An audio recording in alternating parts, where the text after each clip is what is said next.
20 years ago, when we purchased our first building in the community, Riverwood looked very different. The factory, as we like to call it, was a commercial door welding factory. There were very few windows. There were two large steel shipping doors and shipping docks in the front. The steel man doors all had extra thick security bars that slid down, and there was a fence also made of steel, about 9 feet high, with 3 layers of extra barbed wire that ran across the top. In all honesty, the compound sort of looked a little bit more like a minimum security prison. Now, most of the security seemed to make sense. I mean, after all, we reasoned we were moving into a core area of our city, which naturally meant there would be a higher risk of break-ins and theft.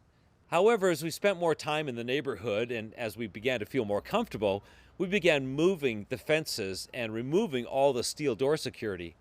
We replaced the steel garage doors and turned them into windows so that people could look inside.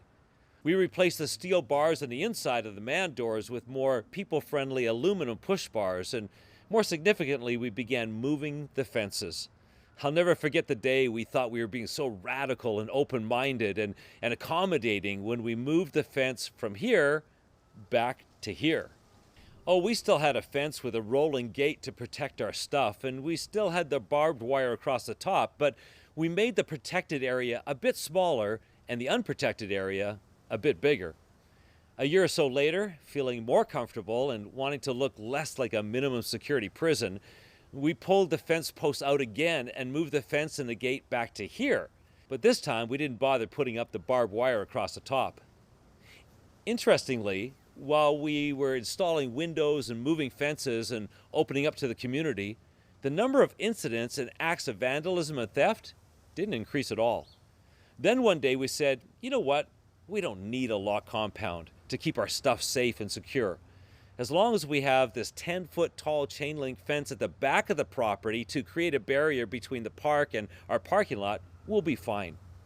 Then one day, our security camera caught a vehicle driven by someone quite intoxicated, whipping through the parking lot late at night, smashing into our fence and carrying it halfway into the park, and now our last fence was gone.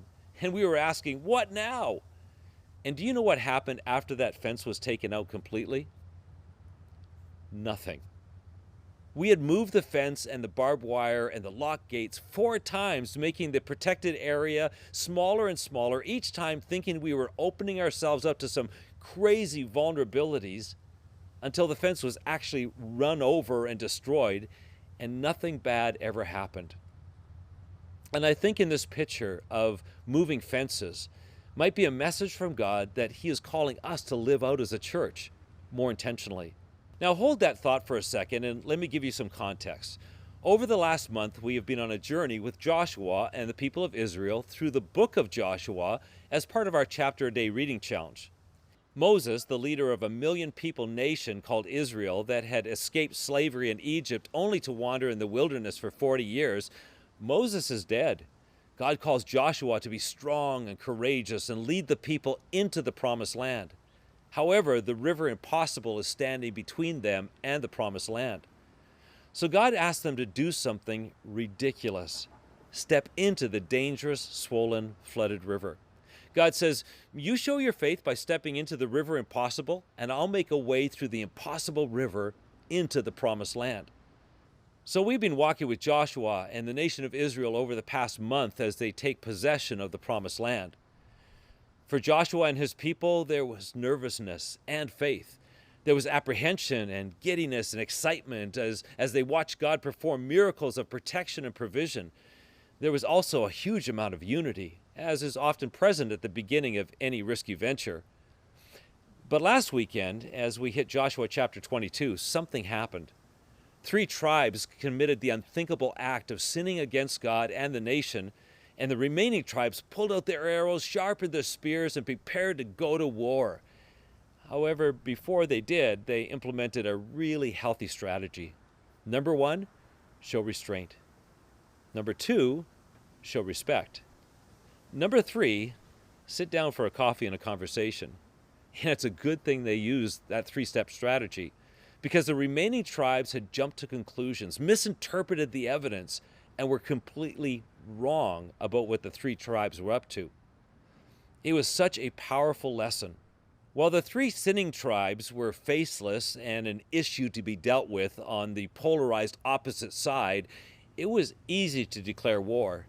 But the remaining tribes refused to give in to the temptation to dehumanize them. Instead, they had a coffee and conversation together and learned a bunch of stuff they didn't know. And that passage sparked a discussion about unity. And we asked this question: is unity in the church even possible?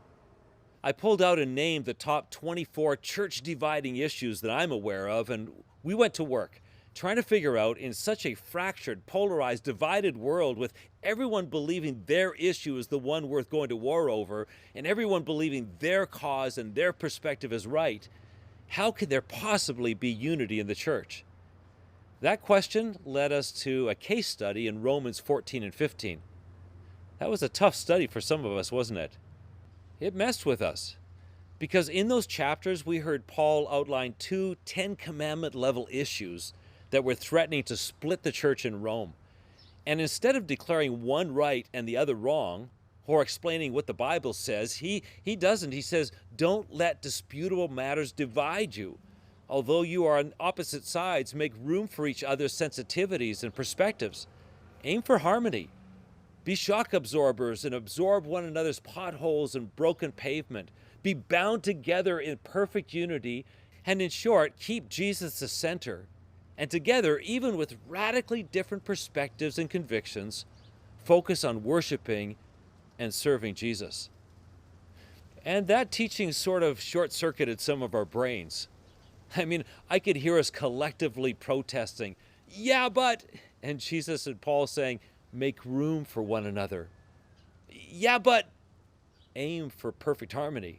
Yeah, but, settle for nothing short of complete unity. Yeah, but I can't condone sin. This issue is really important. I can't fellowship with those people. They offend my senses and my understanding of God's word. Worshiping and serving alongside of them would be saying that I support what they're doing. Besides, the Bible also says in 1 Corinthians 5:11, but now I am writing to you that you must not associate with anyone who claims to be a brother or sister, but is sexually immoral or greedy, an adulterer or slanderer or drunkard or swindler. Do not even eat with such people. There goes the short circuit. Paul says in Romans 14 and 15, worship and serve with those who eat meat sacrificed to idols and who disobey the Sabbath commands. And in 1 Corinthians 5, don't even associate with such people. Let me tell you a story.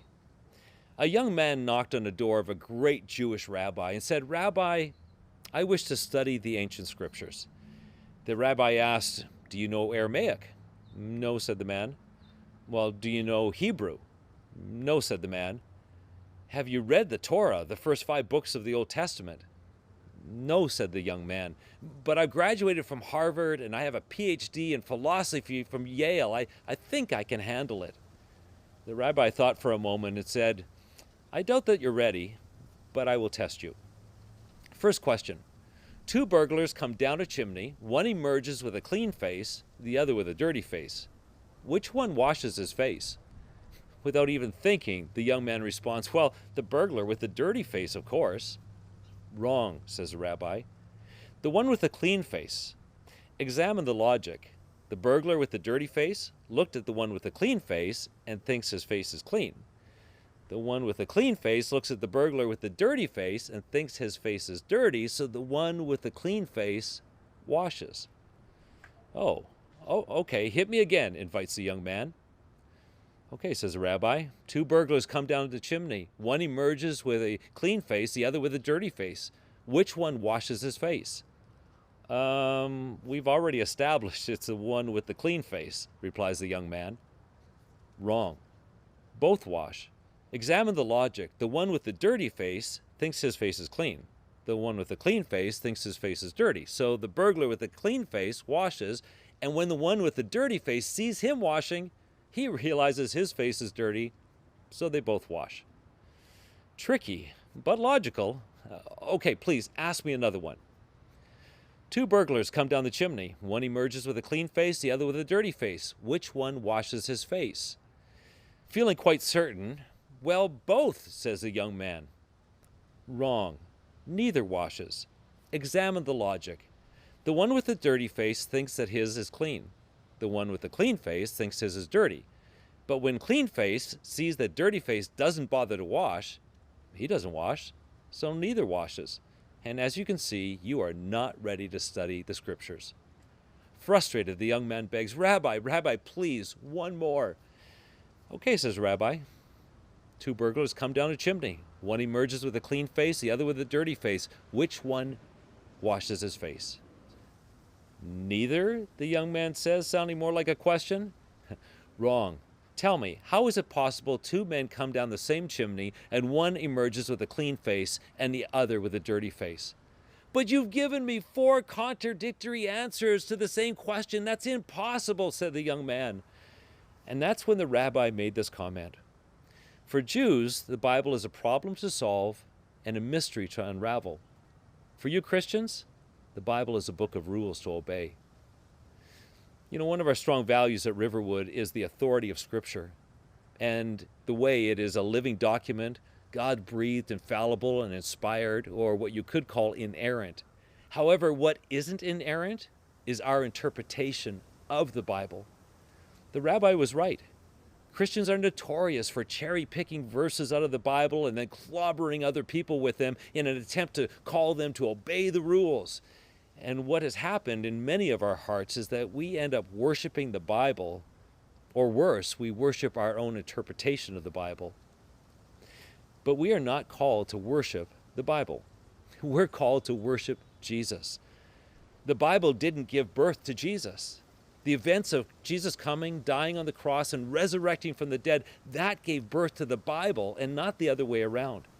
And what we find Jesus doing as he walked this earth was, and this is going to be a little hard for some of us to hear, but he was pulling up fence posts and moving the fences.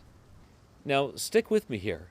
Often when we get into some challenging teaching, our emotions start yelling so loudly in our ears that we don't actually hear what is being said. I know from conversations after last weekend's teaching, for some of us, we heard a bunch of stuff that wasn't being said, and we left with more questions than answers. And I want to acknowledge, when we end up using a jackhammer and mini excavator to deconstruct some stuff that we had built, and work to remove our own biases and prejudices in order to fix something kind of stinky deep down, it will leave a bit of a mess. But here are some of the really great and challenging questions coming out of last weekend's message. How do we aim for harmony and unity without compromising our theology and principles? How do we experience perfect unity as Jesus prayed without becoming a faith community where everything goes? Sin is never talked about, and personal holiness is watered down to, well, let's just all get along and be kind of good, but not holy. If we don't call out the people who are disobeying God's Bible, won't we just end up sliding down the slippery slope with the rest of the world? Great questions that we will start unpacking in a few minutes. But since we don't actually worship the Bible, and we do actually worship Jesus, let's take a few minutes to set our hearts and minds on Jesus by voicing our praise and sharing communion together. So just before we dive into our second half of the message, I want to send out a quick invitation to a specific group of people, those of you who are retired or semi-retired. Last month we hosted our first Retirement Squad breakfast, and we have another one coming up this Wednesday, October 13th, at the factory from 8 a.m. to 9:30. It's no secret that we're short-staffed, and with 6 buildings, there are a pile of logistical challenges, building issues, and operational and organizational holes. The Retirement Squad is a chance for you to hear about the needs and the problems and leverage your life and career experience to help solve some of those needs and problems. Or to at least have a free breakfast and hang around for 90 minutes with a bunch of other retired and semi-retired folks. I'll be hosting another Retirement Squad this Wednesday, October 13th, and I would love to have breakfast with you. You can sign up so that we have enough food at retirementsquad@riverwood.cc. But you need to sign up no later than Monday. So have you ever heard of Juliane Koepcke? On Christmas Eve 1971, Juliane boarded a plane for Lima, Peru. Her parents were scientists in South America, and Juliane had just graduated from boarding school. Somewhere over the Amazon, at 21,000 feet, their Lockheed turboprop hit a thunderstorm, and the engine was struck by lightning. Instantly, the left wing burst into flames, and in less than a minute, the left wing fell off. The plane began to spin and disintegrate, spewing Christmas presents, luggage, food carts, and passengers into the air. Juliane's row of seats detached from the plane and began to fall, with Juliane still strapped in. As she looked down, she saw the Amazon jungle looking like a field of lush broccoli, and then she passed out. 19 hours later, with rain drenching her body, Juliane woke up, still strapped into her seat.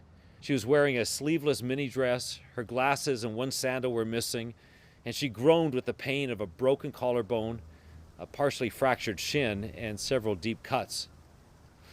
Those two familiar words raced into her mind. What now? Unstrapping herself from the seat, she began searching for her mother, but after a day, she was forced to give up. That's when she remembered what her father always told her. Downhill leads to water, and water leads to people. So in an extraordinarily disorientating moment, she said, I'm going to let my father's two principles guide me. Juliane started to walk, and sure enough, she found water. And after following the water for 11 days, she walked back into civilization. Navigating the impossible jungle and the challenges of her situation was possible only because she clung to those two principles. Now, I have no clue what it feels like to fall a couple of kilometers out of the sky without a parachute and survive, but I do know that there have been many days in the last few months that I've woken up thinking, I don't even know where I am right now. What country is this? Because I barely recognize the landscape. One minute we were all peacefully flying along, and the next moment the world exploded into chaos. Before February 2020, all we knew of a pandemic was from the 2011 Matt Damon disaster movie Contagion, and now each of us has been given a starring role in the real-life version of that disaster movie. We've got a pandemic to navigate, but we're also having to walk through racial tensions that we thought were dealt with decades ago. But with the cries from Black Lives Matter and Canada's own residential school wounds, a whole lot of pent-up pain and unresolved struggle is surfacing. The sexual revolution that started in the 1960s, that we thought had ended in the 1980s, has become 1,000 times more complicated and complex. Most of us are unsure how to even define the new terms, let alone how to talk about or deal with the hurt and the pain that so many people have experienced and continue to struggle with. And then we find ourselves on battlefields we didn't even know existed 18 months ago. There are some huge tensions and fights occurring over vaccines and vaccine mandates, over the role of government, vaccine passports, the trustworthiness of science and the media, and the collapse of our healthcare system.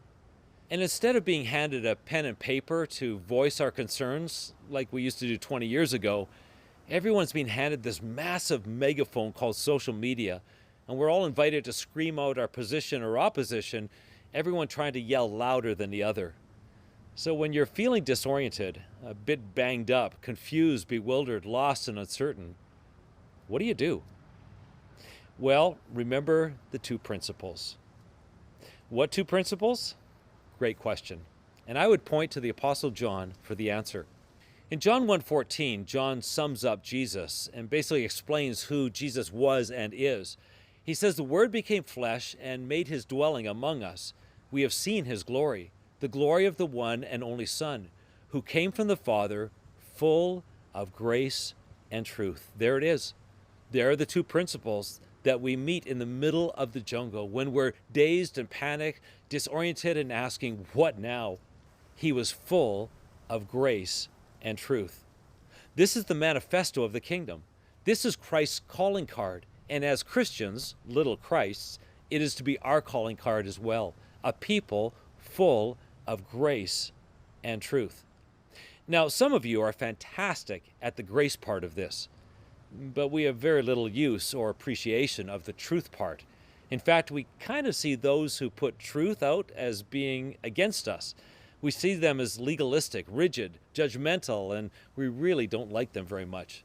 Others of us are champions of truth. We are so strong and committed to truth and to accountability and personal holiness. And we really don't think much about grace. Grace for us, well, if we were to be honest, it feels like compromise. Anything goes. Let's just all be lovey-dovey. It lacks a backbone. So most of us fall to one side or the other. But when God gave John the assignment of capturing Jesus and summing him up in a phrase, God inspired John to write, Jesus was full of grace and truth. He wasn't 60% grace and 40% truth. He wasn't 70% truth and 30% grace. Jesus was full, 100% perfect grace, and at the same time, 100% perfect truth. He didn't accidentally fall to one side or the other, but lived out both and carried both in his DNA at the very same time. So what is grace and what is truth? Well, grace, charis in the ancient Greek, literally means to stoop or to bend down. This is the person of royal status, stooping and bending down to talk to and touch a person who has no business being in the presence of royalty. This is the person with the power to ignore and discount another person, showing illogical kindness and regard for that person. Grace eventually came to mean undeserved kindness in unearned favor. In Jesus' day, religious people had erected these tall fences, these tall chain link fences topped with barbed wire to keep the unclean and the sinners and the unrefined and the rule breakers away, to protect the sanctity of the religion. But what did Jesus do? He kept pulling up the fence posts and moving the fences so that grace could flow. In Luke 6, we watched Jesus walk up to the fence that had a sign posted on it saying, "Do not work on the Sabbath, but keep it holy." The religious people loved this fence and this sign. Yet without thinking twice, Jesus grabbed it, messing with their security, and slammed it 20 meters that way so that he could heal a man with a withered hand and later in the chapter, feed his friends on the Sabbath. In Jesus' day, there was a huge fence with razor wire keeping those infected with leprosy away from the respectable, clean people. No one was allowed to touch a person with leprosy. But in Matthew 8, Jesus sees a man locked out of society, in need of love, and he takes a hold of the steel fence, pulls it out of the ground, and making the security compound much smaller so that he could go touch the man and give that man God's love and healing. In John 4, Jesus drives right through about 4 fences to get to a woman who most people wouldn't want to hang around. It's a bad neighborhood, but Jesus moves the fence and enters anyway. The rules say that a man should not approach and talk to a woman, and a Jew should not associate with a Samaritan, but Jesus drives right through those fences and sits down for a talk with her. This woman had had 5 husbands and is living with the 6th man. The rule says that the fences are there to keep a woman like that away from the religious, faithful, and upright people. But Jesus isn't afraid of becoming contaminated or compromised. All he wants to do is to show her grace, undeserved kindness and favor, and love. And Jesus' determination to move the fences often meant that he was labeled as someone who condoned sin. They called him a friend of sinners and accused him of working for the devil. But those accusations didn't stop him. One day, the Pharisees caught and dragged a woman, half-dressed, hair unpinned and uncovered, before Jesus and said, "We caught her in bed with a man that isn't her husband. The law demands that she be killed." But in an absolutely scandalous act, Jesus drove right through those fences, positioned himself to protect this woman who had been caught in sexual sin, and said, "Okay, the person here who is without sin, you throw the first stone." Outrageous. Jesus turned on the good church people to protect a woman caught in sexual sin and defend her. You could be sure that in that moment, the accusations started flying. This Jesus ignores truth and is all about grace. This guy doesn't call people to holiness, but actually encourages sinful behavior. What kind of man of God condones sin? But not only were the religious people offended by Jesus. If we're really honest, we don't quite know what to do with this kind of grace either. We often accept and love and respect and welcome people who behave right and believe right. We want people to behave and believe right before we let them into the compound. But that wasn't Jesus. Jesus got rid of the fences and welcomed people who didn't believe or believed wrong stuff, and people who behaved poorly, and he said, "Come on in. Welcome, come hang out with me. And the hope was over time, as they hung out with Jesus and his disciples, that they would begin to believe and behave right. Right about now, some of you are thinking, well, what about truth? Where does truth fit into all this? Listen, nobody spoke truth better or more clearly than Jesus. Jesus is notorious for saying the hard stuff. Jesus declared the hard truth in Matthew 5:27 when he said, "You have heard the command that says you must not commit adultery, but I say anyone who even looks at a woman with lust has already committed adultery in your heart." You think Jesus was all lovey-dovey and soft? Are you kidding me? In Matthew 10:28, Jesus said, "Don't be afraid of those who want to kill your body. They can't touch your soul. Fear only God, who can destroy both your soul and body in hell." In John 14:6, "I am the way, the truth, and the life. No one comes to the Father except through me," Jesus said. In Matthew 17, speaking of fences and gates, Jesus said, "Enter by the narrow gate, for wide is the gate and broad is the way that leads to destruction, and there are many who go in by it. Because narrow is the gate and difficult is the way which leads to life, and there are few who find it." Matthew 7:21, Jesus says, "Not everybody who says to me, 'Lord, Lord,' will enter the kingdom of heaven, but only the one who does the will of my Father who is in heaven." Talk about truth. Wow. Matthew 19:23, "I tell you the truth, it is very hard for a rich person to enter the kingdom of heaven." Luke 12:8, "I tell you the truth, everyone who acknowledges me publicly here on earth, the Son of Man will also acknowledge in the presence of God's angels. But anyone who denies me here on earth will be denied before God's angels." At this point, you're probably thinking, yikes, Jesus was so mean. He was so harsh. He also seemed unsympathetic and insensitive.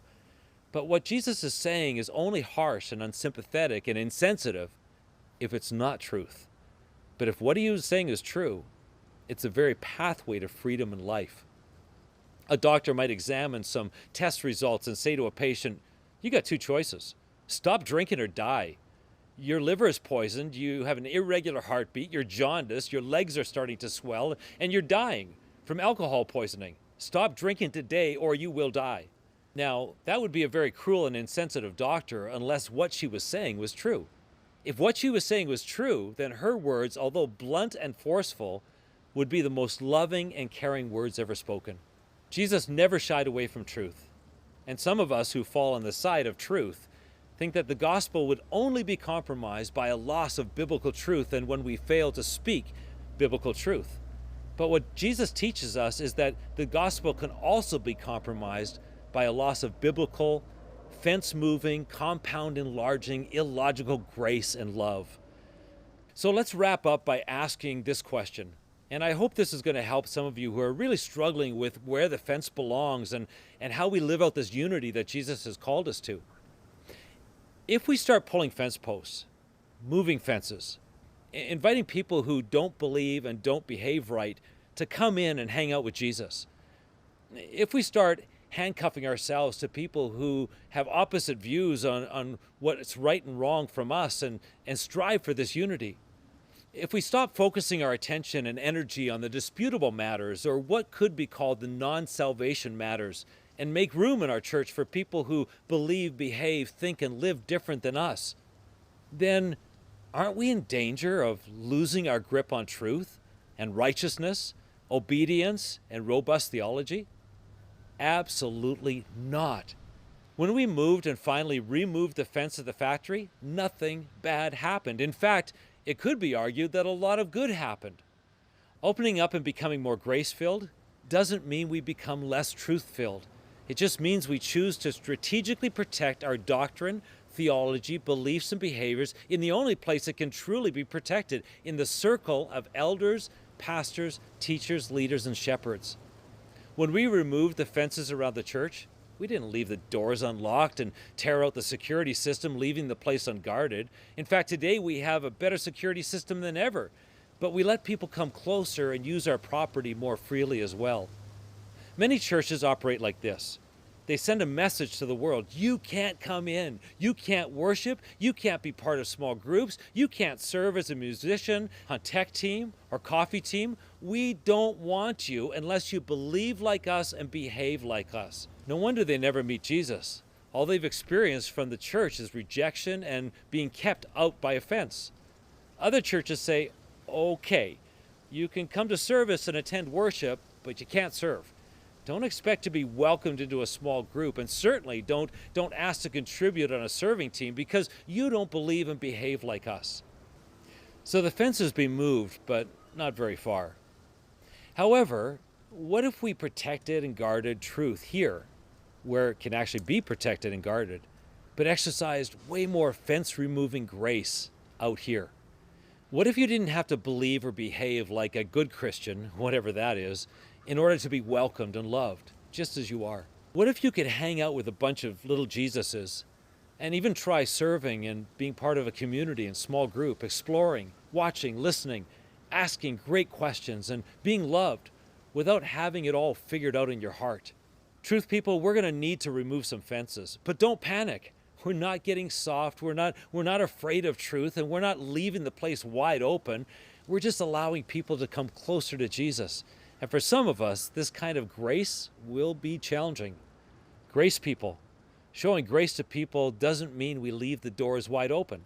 The key fob that allows someone to enter into being a leader or a teacher, influencer, elder, or pastor in our church means that you need to know and live our core doctrines and theology. In other words, this is where belief and behavior do matter and are checked regularly. And this kind of truth will be a challenge for some of you, and maybe even offensive. Church, it is so easy to feel frightened and overwhelmed and anxious and even a bit confused with all that's coming at us these days. But remember these two principles from your Father. Be a person full of grace and truth, and you will find your way through the jungle.